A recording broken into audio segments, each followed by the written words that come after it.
Nimeenda. Nipate sink imejaa vyombo. Nipate nyumba haijafagiliwa, carpet haijafagiliwa. Nipate viti zimepangukana na nipate nimepikiwa chakula. Umenisikia? Nipate umenipikia chakula. Mimi nakujanga kama nimechoka. We. Sawa baby. Hizo video nimekuachia upige voice over.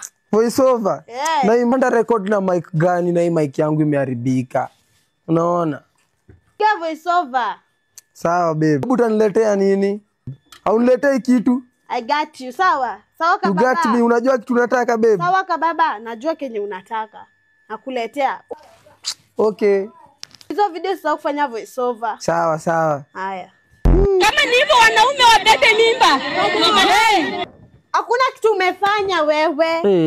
Hakuna kitu umefanya. Pole babe. Na niliacha umepanga hii nikwambia upange nyumba. Pole babe. Na ukaniambia ni sawa. Lakini uko na mdomo na kuniambia nikuletea kitu. We. Hata video najua kufanya voice over, si ndio? Hapana, mic iliharibika. Iliharibika aje? Inakatika sound. Mic nilikuwa najua inaweza haribika. Na ndio maana nimeenda phone place nikaleta mic zingine. Phone place. Ai, umeleta mic. Ndio hizi mic.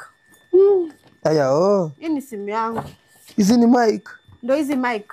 Lack M2S, we. Lack M2S. Unakuambia sasa ni Holy Land. Wow. Hizi mic nimenunua at an affordable price lakini usiharibu. Kwa nini haribingi?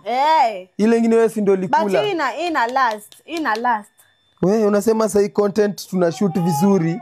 Tunasikika vizuri. Sasa nimeleta mic. Haya, reason ya kutopanga nyumba ni gani juu mic nimeelewa.